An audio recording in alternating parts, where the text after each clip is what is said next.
आपके रडार पे रहने चाहिए। वेस्ट लाइफ डेवलपमेंट में आईसीआईसीआई प्रूडेंशियल ने खरीदारी करी है, 2,24,000 शेयर खरीदे हैं और साइंट में एफएमआर एलएलसी ने 13 लाख शेयर बेचे हैं।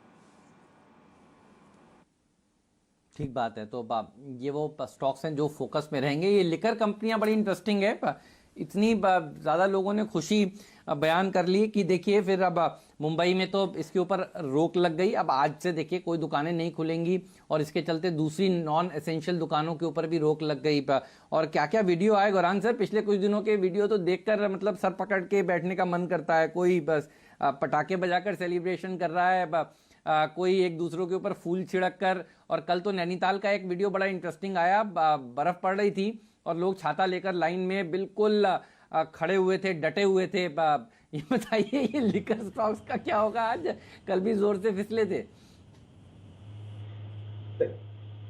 हंसी भी आती है और सर शर्म से झुक भी जाता है हेमंत, जब इस तरीके के आप वीडियोस देखते हैं। और मेरे जहन में एक सवाल उठता है कि वाह रे ऊपर वाले, आपने भी क्या कमाल कर दिया। बंद रहेगी पाठशाला और खुली रहेगी मधुशाला। तो ये एक अपने आप में ही इतनी दर्द भरी चीज है।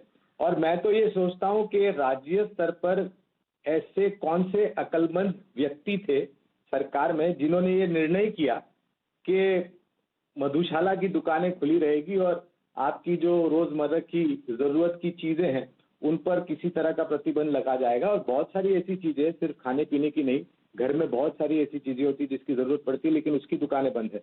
और आपने देखा होगा कि लोग एक दूसरे के ऊपर गिर रहे थे और ये तब माहौल हुआ हेमंत जबकि 70-75% एक्साइज मेरे ख्याल से बढ़ाई गई या टैक्स बढ़ाया गया और फिर भी लोग कतार लगा के खड़े हैं। तो आप ये सोचिए कि लोगों की जो सोचने की शक्ति है वो कितनी गिर गई है।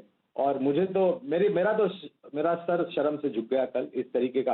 और सरकार को ये करना ही नहीं था, भले वो महाराष्ट्र की सरकार हो या दिल्ली की सरकार हो, राज्य स्तर की सरकार हो या केंद्रीय स्तर। मेरे ख्याल से ये सबसे बड़ा गलत निर्णय था, क्योंकि आप सोशल डिस्टेंसिंग की बात कर रहे हैं और शराब पीकर ऐसा कौन सा व्यक्ति है जिसका होश सही रहेगा और सोशल डिस्टेंसिंग को मान करके चलेगा।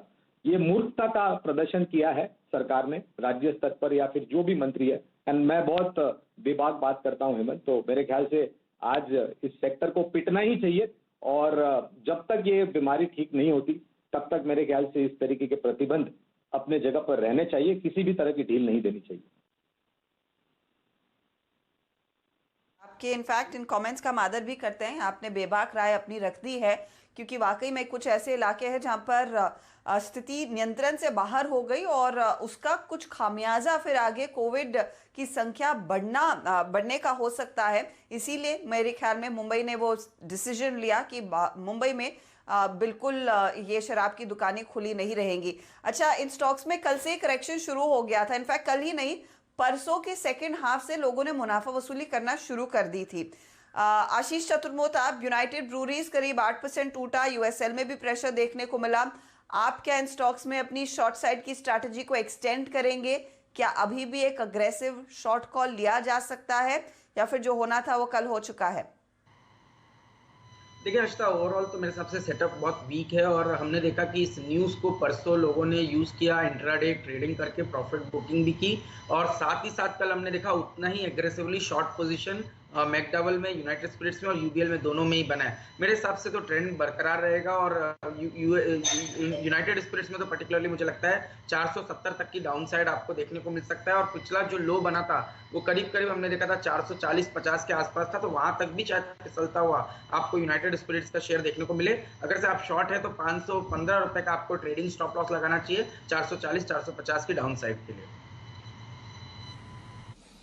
ठीक बात है। तो देखिए ये वो सेक्टर है जो आज थोड़ा और कमज़ोर होगा। और परसों 1 बजे मैंने एक ट्वीट करके कहा था कि प्लीज़ इसमें प्रॉफिट बुक कर लीजिएगा और अब इसमें गिरावट देखने को मिलेगी। राज्य सरकारें कहेंगी कि हमें ये सब नहीं करना और बंद हो जाएंगी। पुलिस ने देखिए बंद कराने की कोशिश परसों ही दोपहर में करनी शुरू कर दी थी, उसके बाद अब तो कल बीएमसी ने भी शाम को ऐलान कर दिया। तो आज से दुकानें मुंबई में बंद रहेंगी। और नीरज हमें ये भी बता रहे थे कि यूपी में भी देखिए फिर आज एक इंपॉर्टेंट बैठक है और हो सकता है वहाँ पर भी बंद हो। तो फिर आज यहाँ पर और प्रेशर देखने को मिलने वाला है। लेकिन एक सेक्टर जिसको पिछले 6-8 महीनों से इंतजार है स्क्रैपेज पॉलिसी का, जो कि अब तक आई नहीं है और होप अभी भी बनी हुई है।